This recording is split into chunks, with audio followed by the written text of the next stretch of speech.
오늘은 영적 성숙을 위해 제다 쓰기라는 제목으로 나누고자 합니다. 여러분, 영적인 순례길을 가다 보면 어떤 순간에 하나님께서 그 사람을 초보적 단계에서 한 차원 높여 좀 더 성숙한 단계로 인도를 하세요. 바로 그 단계에서 사람들은 신앙적인 훈련에 힘쓰게 되고 또 영적인 생활은 더욱 깊어지게 됩니다. 그러니까 사람들은 소위 영혼의 어두운 밤을 경험하게 됩니다. 이 어두운 밤이란 사람들이 경건 생활에서 경험했던 모든 기쁨을 다 잃어버린 때를 말합니다.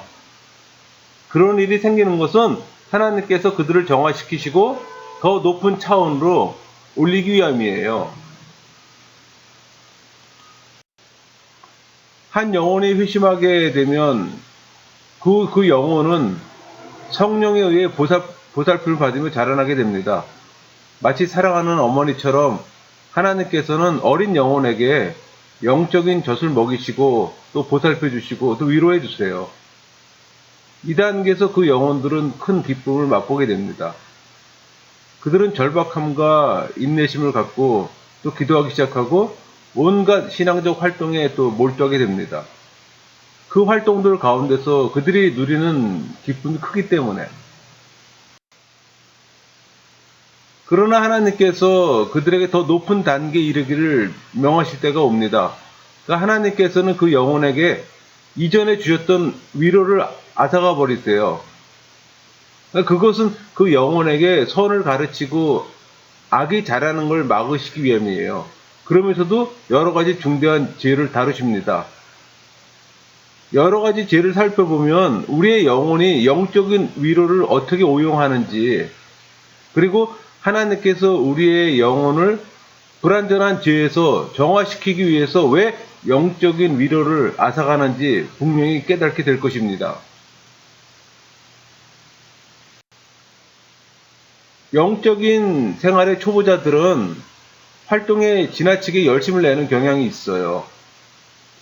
그들의 가장 큰 위험성은 신앙적인 활동에 만족하거나 열심히 활동하는 자신에게 도취되는 거예요. 여러분 교회에서 그런 경험 해보지 않았습니까?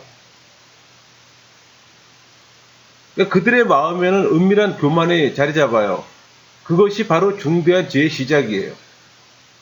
그러한 사람들은 지나치게 영적이거나 또 언제나 영적인 것들만을 말하기를 좋아합니다. 또 그들은 자신의 성장에 만족해요. 따라서 가르침을 받기보다는 가르치기를 좋아해요. 또 그들은 스스로 교만해서 자기만큼 영적이지 못한 세리를 멸시했던 바리새인과도 같습니다. 사탄은 그들의 열정에 종종 불을 붙여서 그들의 교만이 더 커지기를 부추깁니다. 사탄은 그들의 모든 행위와 선행이 결국 무가치하게 되고 또 만일 저지하지 않으면 오히려 악이 될 것이라는 사실을 알고 있어요. 왜냐하면 그들의 영적인 열심은 다른 사람에게 존중받기 위해서 시작되기 때문에, 또 그들은 사람들이 자신이 얼마나 영적인 사람인가를 알아주기를 기대하고 다른 사람에게 자신의 잘못을 고백하기를 꺼려합니다. 왜냐하면 그들이 그들의 이미지를 손상시키기 때문에. 하나님께도 자신의 죄를 용서해달라고 간구하긴 하지만 하나님을 위해서가 아니라 그저 내적인 평안을 얻기 위해서 그렇게 해요. 또 그들은 설령 하나님께서 자신의 잘못을 용서해 준다고 해도 자신이 더 교만해지고 더 뻔뻔스러워진다는 것을 깨닫지 못하게 됩니다. 그러나 이럴 때 하나님의 길을 걸어가는 사람들은 교만을 겸손으로 대항합니다. 그들은 자신과 자신의 신앙적인 활동들이 하찮은 것이라고 생각하는 법을 배워요. 익은 벼가 고개를 숙이듯이. 그들은 오히려 하나님이 얼마나 위대하신가, 그리고 하나님이 얼마나 영광받기에 합당하신가에 초점을 맞추고 또 하나님을 위해 자신이 할 수 있는 일이 지극히 미비하다는 것을 주목하게 됩니다. 하나님의 영은 그러한 사람들 가운데 거하시고 또 그들로 하여금 그들의 보화를 마음속 깊은 곳에 은밀하게 간직하도록 권고하세요. 신앙의 초보자들 가운데 많은 사람들은 두 번째 중대한 죄인 탐욕을 갖기 시작합니다. 그러니까 그들은 하나님께서 주시는 것에 만족하지 않아요. 왜냐하면 그들 나름대로 마땅히 받을 자격이 있다고 생각하는 위로를 경험하지 못하기 때문에 그들은 점점 더 많은 영적 위로를 얻기 위해 더 많은 책을 읽고 더 많은 경건의 일을 수행합니다. 그러니까 그들의 마음은 경건에서 얻는 감정에 집착해요. 그들은 경건의 내용이 아니라 감정에 초점을 맞추는 거예요. 이러한 영혼들은 종종 특별한 종교적 대상이나 성스러운 장소 따위에 집착하고 또 보이는 것들을 과대평가하는 경향이 있어요. 그러나 바른 길을 가는 사람은 언제나 하나님만 바라보고 외적인 것들이나 내적인 경험을 중시하지 않아요. 그들은 영혼의 어두운 밤에 들어가 이 모든 것들이 없어졌음을 알게 됩니다. 또 그들은 영혼을 정화시키기 위해 모든 쾌락을 버려요. 왜냐하면 우리가 단단히 붙잡고 있는 것을 하나님을 향해 내어놓은 후에야 비로소 우리의 영혼이 자라기 때문에.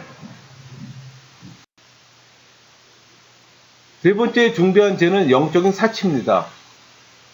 이 죄에서 다른 모든 죄가 비롯돼요. 따라서 이것이 가장 큰 문제가 됩니다. 영적인 사치가 어떻게 생기는지 볼까요?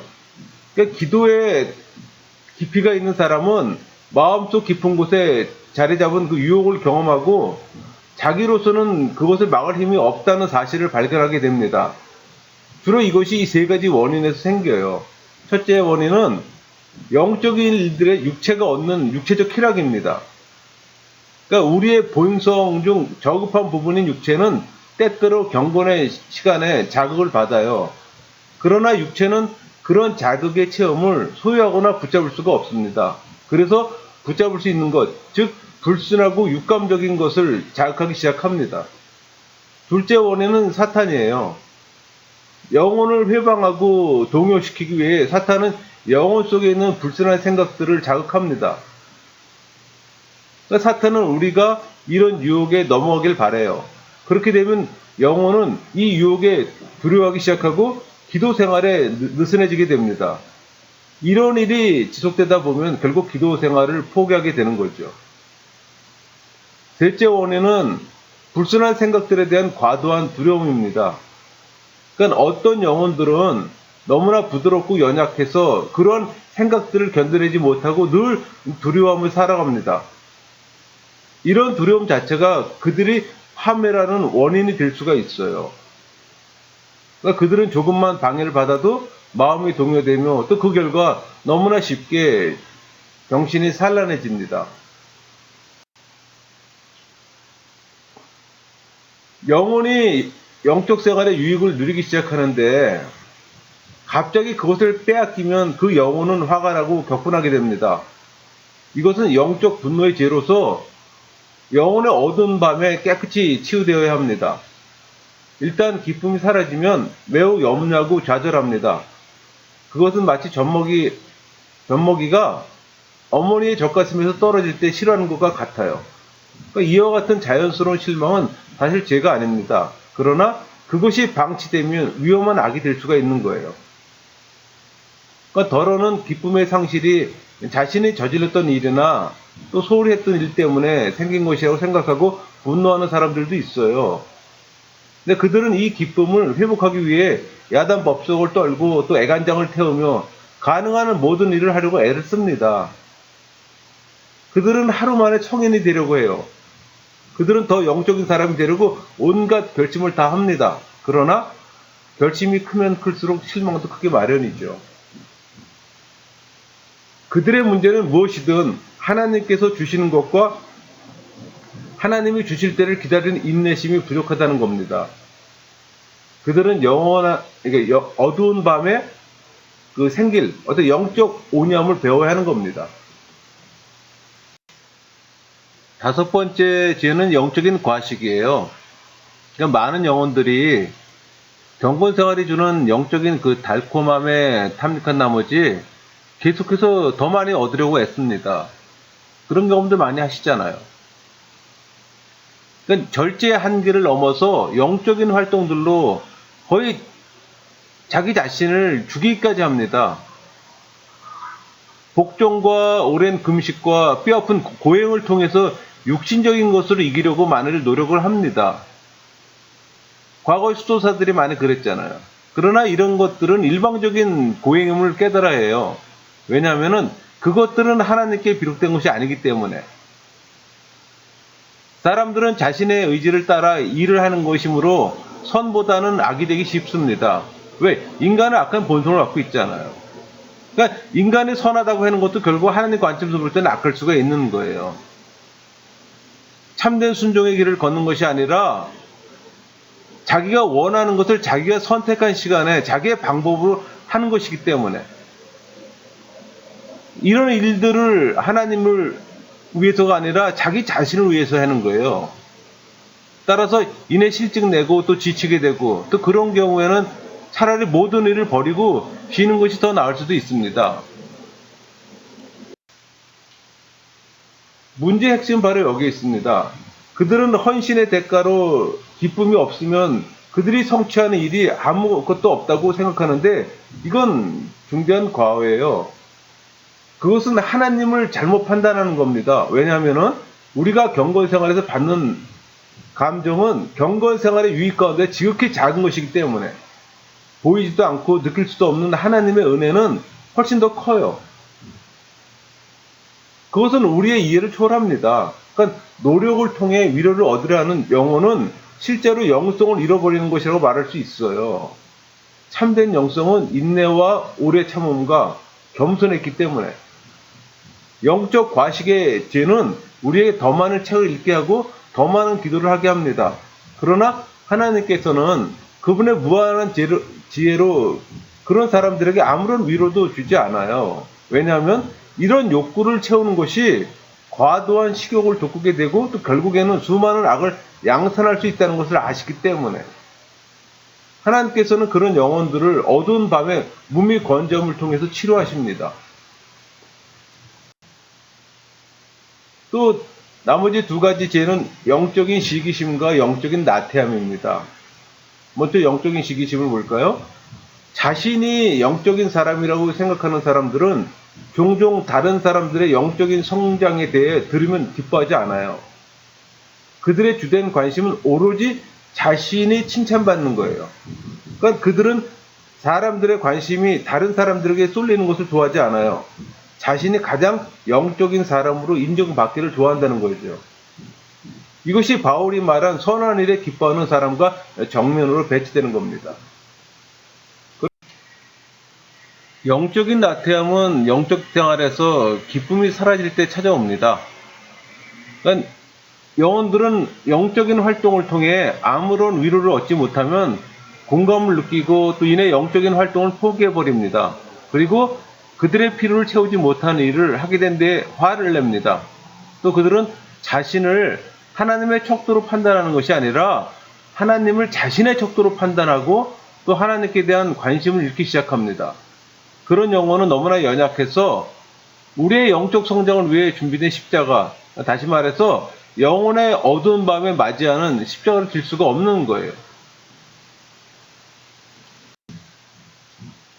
그러므로 이렇게 말하면 충분할 겁니다. 하나님께서는 우리 안에 있는 불안됨을 다 아세요. 그리고 우리를 사랑하시기 때문에 우리가 잘하도록 권고하세요. 그러니까 하나님의 사랑은 우리를 연약함 속에 내버려 두는데 만족하지 않아요. 그렇기 때문에 하나님께서는 우리를 어두운 마음으로 인도하세요. 하나님께서는 우리에게서 육신적인 쾌락을 떼놓기 위해서 때로는 메마른 시기와 영적 어둠의 시기를 허락하십니다. 여러분 영적 어두운 마음을 경험해 보셨어요? 경험해 봐야 됩니다. 그렇게 하심으로써 하나님께서는 이 모든 제약을 없앨 수 있고 또 우리 안에서 선을 창조할 수 있어요. 영적 어두운 밤을 통해서 교만이 겸손이 되고 탐욕이 소박함이 되고 또 분노가 만족이 되고 또 사치가 평안이 됩니다.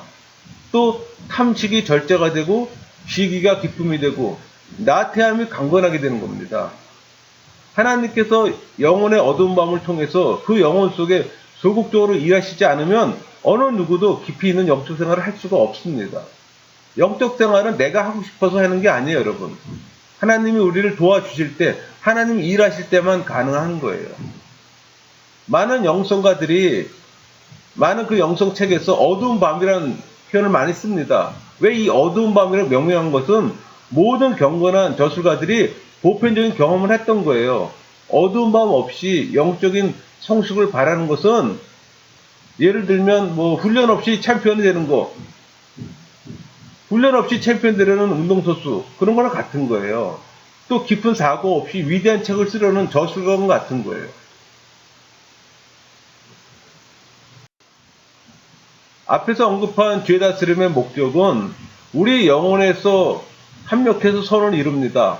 그러니까 영혼의 어두운 밤이 우리를 중대한 죄에서 어떻게 해방시키는가를 가르쳐 줍니다.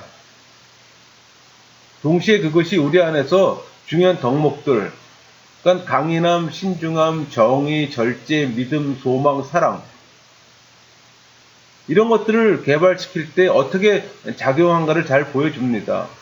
요점은 그것이 하나님께서 인간의 인격을 변화시킬 때 사용하시는 중요한 수단 중에 하나라는 겁니다.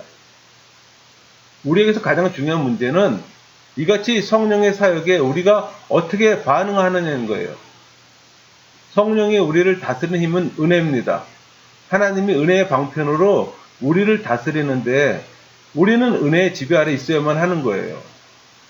여러분, 은혜의 방편은 말씀을 듣고 읽고 말씀을 연구하고 기도하고 찬양하는 것들, 이런 것들을 은혜의 방편으로 우리 표현합니다. 이런 시간들이 많아질 때 우리는 은혜 안에 머무를 수가 있는 거예요. 세상의 분주함은 영적 게으름을 가져다 준다는 진리를 꼭 기억하시고 은혜 안에서 거하는 여러분 모두가 되기를 소망합니다. 마치겠습니다.